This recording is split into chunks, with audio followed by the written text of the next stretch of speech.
Hi, got a reasonable amount done the last couple of weeks. I think we left with the paneling on inside the tub.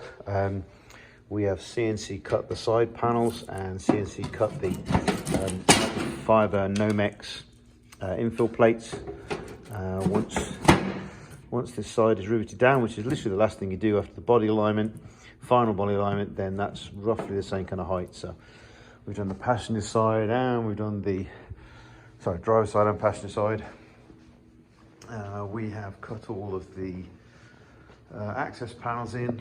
I can't remember that was on the last video, but access panel now is there. So that there will just be a bunch. It's about 30, unfortunately, but 30 4mm screws in there to have access to the hydraulic pump, and there's another one on this side, which you can see here.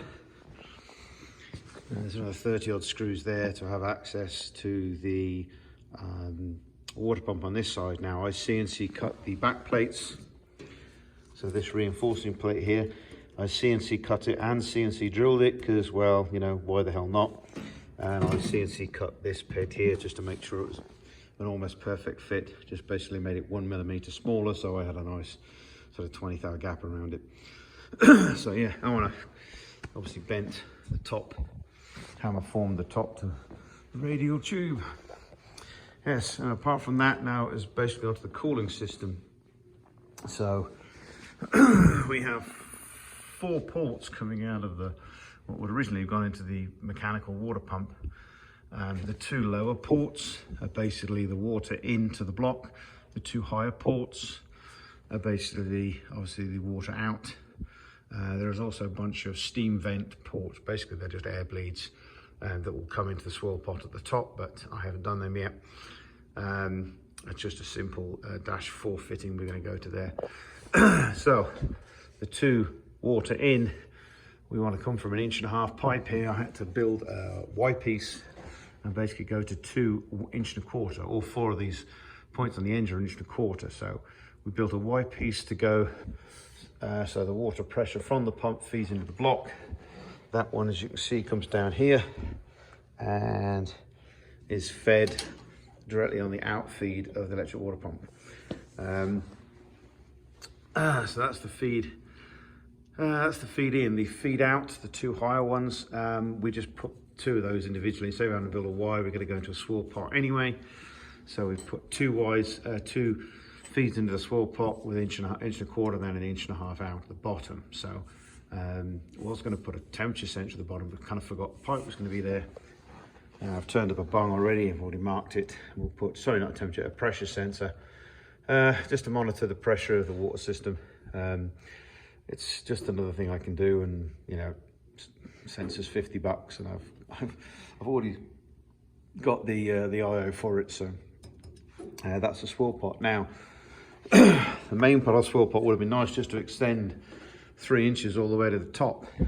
Unfortunately, the charge point from the turbo, which is going to sit roughly here, to that intercooler gets kind of close to the pot. So to give us some room, basically I did 2 3-inch pots with an 1.5" pipe in between, basically push the pipe to the back, basically just to give me more access for the charge pipe to come down here and give some more room. Mounted solidly the swirl pot off the engine mount frame, so it's not touching the bulkhead. Just try to stop any heat transmission. We do actually have a gap all the way down the back here once that's tightened up.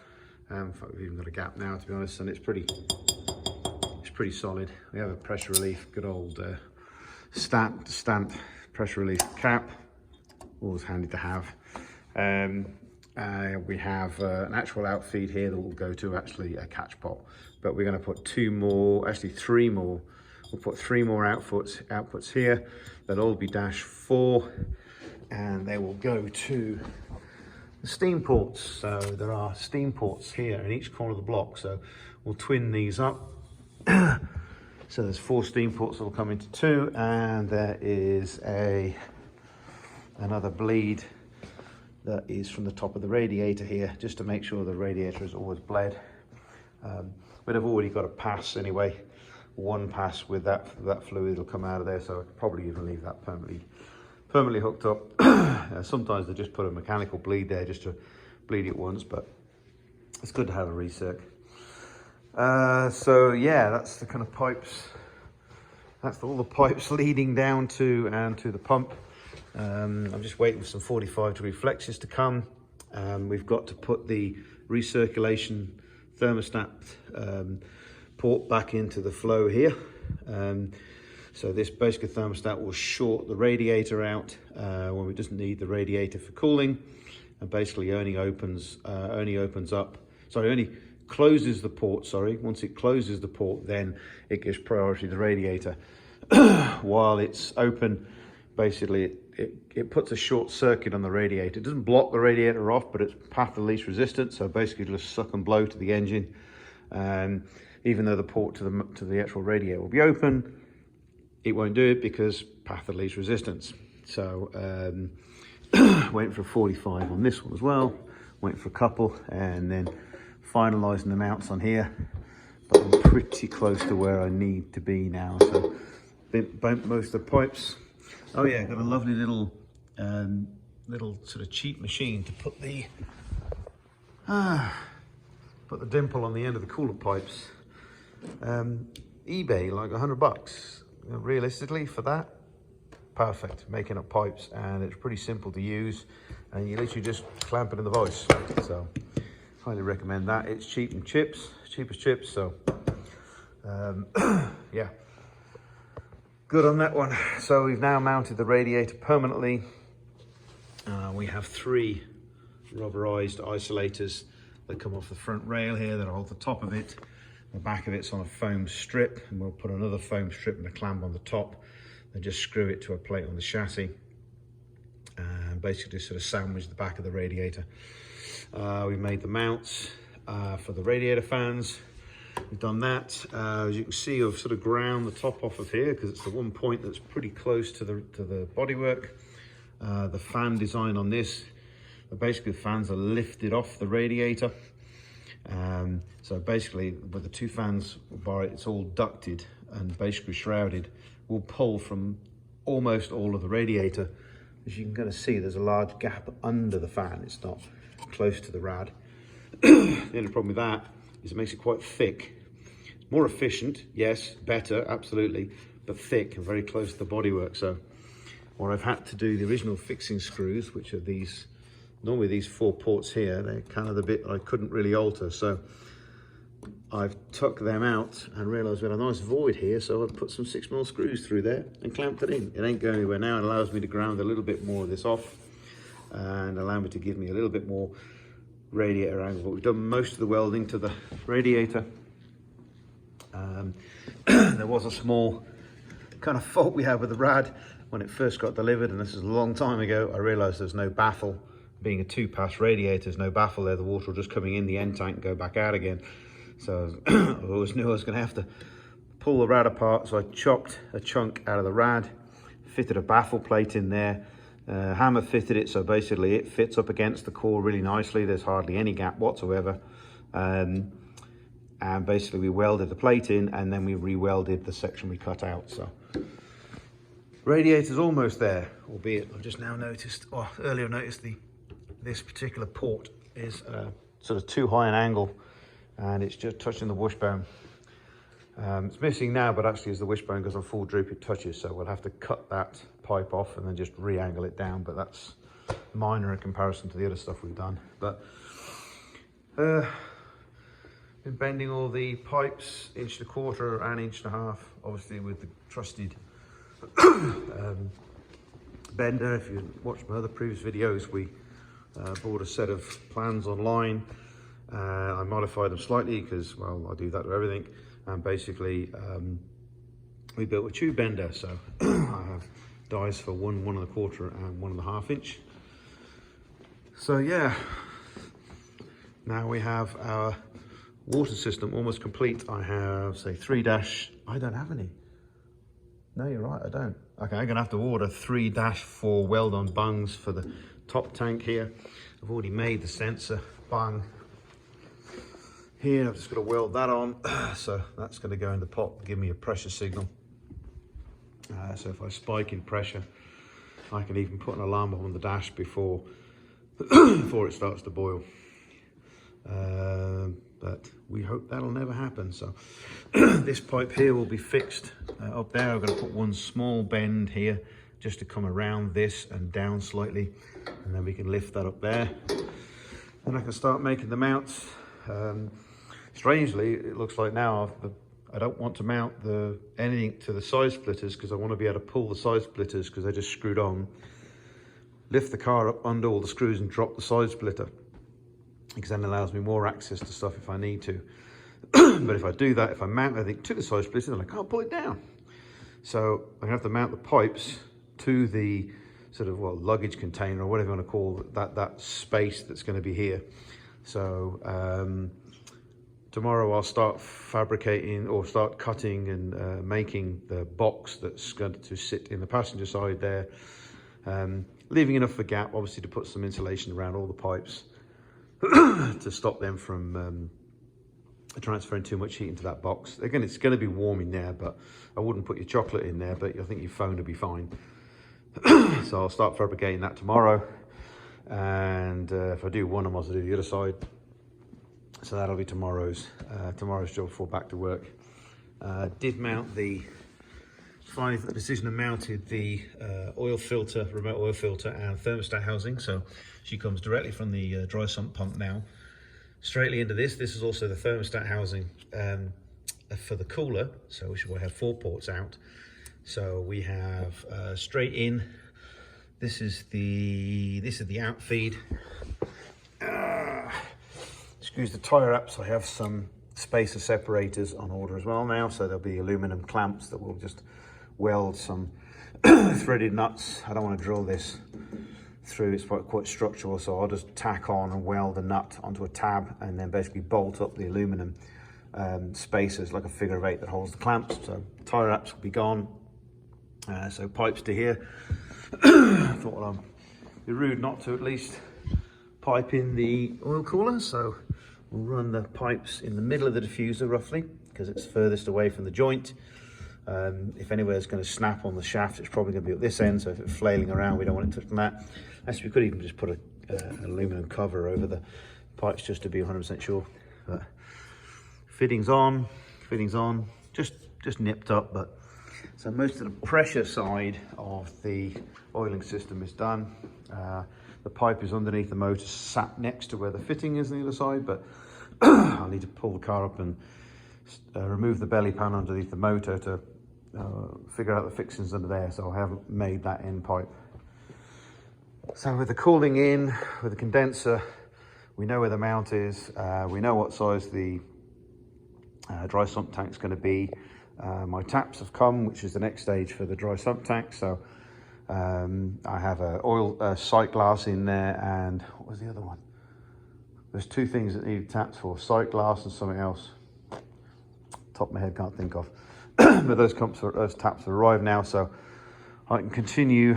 I might as well do this because I've started it. I'll finish it. I'll finish off the side part off the water cooling pipes, then we'll get on to the oil tank. Once the oil tank's done, then it's the biggie. I'm going to redo the fuel tank from scratch. As much as this was my first attempt at a fuel tank, I've ran out of space for the pumps in the back of the car. And everywhere that I've got space to put them, I don't want to put them there, because if for whatever reason I get a leak, there's something too hot next to it, and I don't like the idea of that. So the safest way to run the fuel system is to basically have all of the pumps in the tank. Now, you already have the 2 low section suction pumps, which I bolted it in, of course. We did a billet piece for that and a billet insert into the tank. And the two high flow, low pressure pumps are in here, and they feed out. Basically, what we're going to do, we're just going to feed both of those tanks, and we're going to have another section here that's lowered and kicked out. The passenger seat here, instead of being flat there, this is going to kick out slightly to give me enough land at the top there to have about 100 millimeters of space. And then we'll build another billet top plate and then we'll drop the high pressure fuel pumps in through, and a swill pot, an all-in-one or a surge pot. We'll drop the whole thing in one from the top of the tank. Now, won't be able to do that in the car. I liked we had the idea of being able to do that, but yeah, if you could access the high pressure pumps or even the low pressure pumps, to be honest, then tough titties, you're going to have to pull out the handbrake cables, you have to pull out the gear change cables, take off the plate underneath and drop the fuel tank out and fix it in. I was hoping to try and fix this, at least get to the low suction pumps on the side, have access to them, but the triangle to get to them is kind of in this area here, and it's just going to get too crowded. And I'll have to have access panels in here to get to it, so I've just come to the conclusion that if any of the fuel pumps screw up and I need to change them, I'll have 4, so Petrol Hill is going to be get me home mode. If I lose a low suction or a high pressure, it won't matter, I'll still get home. But we'll have the surge pot, high pressure pumps and the low pressure pumps all in the tank. So pretty much all I'm going to have in the tank is basically one outfeed that will then go to the injector dynamics filter unit, and then we will route that up to the Radium fuel pressure regulator system that fits on the car. So yes, completely new fuel tank. Boo, but you know, whatever. Gives me a second attempt because this one kind of was never quite as flat as I'd liked after I welded it, but it did pressure test okay though, which is, yeah, that I wasn't expecting. So yeah, we're gaining on. Oil tank, fuel tank, big things left really, to be honest. Mountings for said pipe work. I'm pretty close, to be honest. I'm pretty confident now that in January it will be a complete tear down, and then we can send the chassis off to get it powder coated. Still haven't done the front pivot system, but that'll be mounted on the side of the radiator, so I do have plenty of room, and that is a separate frame that unbolts in the front, so I can do that once the chassis is actually all powder coated. So I'll do the wishbones and all the various other bits and pieces. Basically anything that's well, blue or grey at the moment is just paint. All of those parts will be done. Any little bits for aluminum parts, so I can get a batch together and basically get them done. Be nice to get the rear plate on the motor. Rear plate now, actually do some lightning on that because I think I know where all the mounting points are. So we'll redo all the mounting points in CAD and then basically do some lightning on that plate. There won't be too much, but I think I can pull at least about 1.5 kilos out of it. And then we get all those parts. The base parts for this, actually I might leave this. Yeah, I might leave that until afterwards because I'm still not too sure about the wing. There might be some extra brake. Yeah, the springs. I've got to weld the springs on the back for the springs. So yeah, they won't be done this set. But we'll get all the rest of the bits and pieces done. So what do you think on colour? I'm still going for, or at the moment, going for like a metallic silver. So basically keep the metallic silver, and all the interior panels will be like polished aluminum. So we'll just polish these up.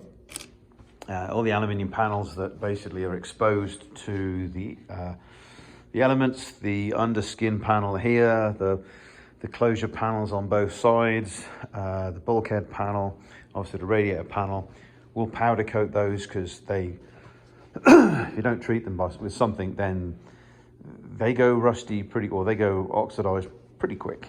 So, and remember, whenever you're doing a car like this and you put rivets on from the bottom, when I say it's a blind rivet, it's not actually what you call totally blind, and it's still a water source.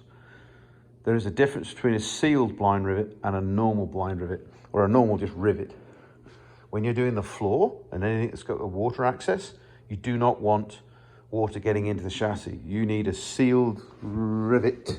I think I've got some in here somewhere. I can tell you. Hang on, we'll get there. Basically, instead of seeing the end of seeing that little ball, on a sealed rivet, that's completely covered over. So when you pull it down, it doesn't have a path for any water to get up into it. I just got to remember where the hell I put that batch of sealed rivet. Then I can show you. Maybe next video. So yeah, no, any rivets from the bottom, you need to put the fully sealable rivets in, because otherwise you're going to get water or whatever ingress in. No matter how much wax oil you might spray in the small 1/8 holes, you're going to get water ingress, and it's not good. Jesus, 20 minutes. Okay, right. Merry Christmas. And yeah, maybe next video might see the car completely torn apart.